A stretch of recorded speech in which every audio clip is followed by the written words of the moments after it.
Manasye berumur 12 tahun pada waktu ia menjadi raja, dan 55 tahun lamanya ia memerintah di Yerusalem. Ia melakukan apa yang jahat di mata Tuhan, sesuai dengan perbuatan keji bangsa-bangsa yang telah dihalaukan Tuhan dari depan orang Israel. Ia mendirikan kembali bukit-bukit pengorbanan yang telah dirobohkan oleh Hizkia ayahnya. Ia membangun mezbah-mezbah untuk para Baal, membuat patung-patung Asyera, dan sujud menyembah kepada segenap tentara langit dan beribadah kepadanya. Ia mendirikan mezbah-mezbah di rumah Tuhan, walaupun sehubungan dengan rumah itu Tuhan telah berfirman, "Di Yerusalem, namaku akan tinggal untuk selama-lamanya." Dan ia mendirikan juga mezbah-mezbah bagi segenap tentara langit di kedua pelataran rumah Tuhan. Bahkan ia mempersembahkan anak-anaknya sebagai korban dalam api di Lebak Ben Hinnom. Ia melakukan ramal, talaah, dan sihir, dan menghubungi para pemanggil arwah dan para pemanggil roh peramal. Ia melakukan banyak yang jahat di mata Tuhan, sehingga ia menimbulkan sakit hatinya. Ia menaruh juga patung berhala yang telah dibuatnya dalam rumah Allah, walaupun Allah telah berfirman kepada Daud dan kepada Salomo anaknya, "Dalam rumah ini dan di Yerusalem, yang telah kupilih dari antara segala suku Israel, aku akan menaruh namaku untuk selama-lamanya.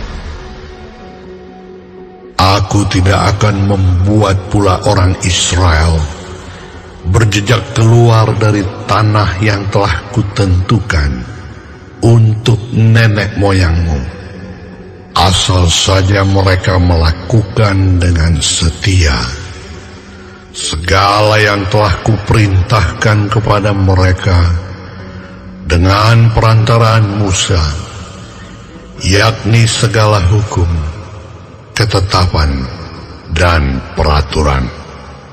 Tetapi Manasye menyesatkan Yehuda dan penduduk Yerusalem, sehingga mereka melakukan yang jahat lebih daripada bangsa-bangsa yang telah dipunahkan Tuhan dari depan orang Israel. Kemudian berfirmanlah Tuhan kepada Manasye dan rakyatnya, tetapi mereka tidak menghiraukannya. Oleh sebab itu, Tuhan mendatangkan kepada mereka panglima-panglima tentara Raja Asyur yang menangkap Manasye dengan kaitan, membelenggunya dengan rantai tembaga, dan membawanya ke Babel. Dalam keadaan yang terdesak ini, ia berusaha melunakkan hati Tuhan Allahnya. Ia sangat merendahkan diri di hadapan Allah nenek moyangnya dan berdoa kepadanya. Maka Tuhan mengabulkan doanya dan mendengarkan permohonannya.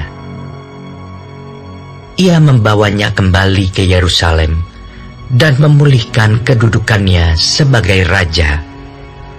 Dan Manasye mengakui bahwa Tuhan itu Allah. Kemudian ia mendirikan tembok luar pada kota Daud, di sebelah barat Gihon, di lembah, sampai dekat pintu gerbang ikan mengelilingi Ofel. Tembok itu dibuatnya sangat tinggi. Ia menempatkan juga panglima-panglima perang di tiap kota kubu di Yehuda. Ia menjauhkan allah-allah asing dan berhala dari rumah Tuhan, juga segala mezbah yang didirikannya di atas gunung rumah Tuhan dan di Yerusalem, dan membuangnya keluar kota. Ia menegakkan kembali mezbah Tuhan, mempersembahkan korban keselamatan dan korban syukur di atasnya, menyerukan kepada Yehuda untuk beribadah kepada Tuhan Allah Israel. Walaupun demikian, rakyat masih mempersembahkan korban di bukit-bukit pengorbanan, tetapi hanya kepada Tuhan Allah mereka.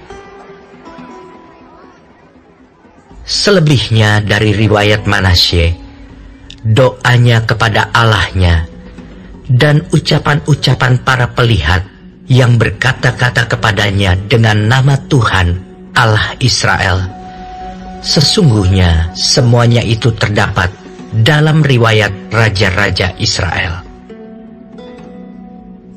Doanya dan pengabulan doanya, segala dosa dan ketidaksetiaannya, semua tempat di mana ia telah membangun bukit-bukit pengorbanan, serta mendirikan tiang-tiang berhala dan patung-patung sebelum ia merendahkan diri, sesungguhnya semuanya itu tertulis dalam riwayat para pelihat. Kemudian Manasye mendapat perhentian bersama-sama dengan nenek moyangnya, dan ia dikuburkan di dalam istananya. Maka Amon anaknya menjadi raja menggantikan dia. Amon berumur 22 tahun pada waktu ia menjadi raja, dan 2 tahun lamanya ia memerintah di Yerusalem. Ia melakukan apa yang jahat di mata Tuhan, seperti yang telah dilakukan Manasye ayahnya.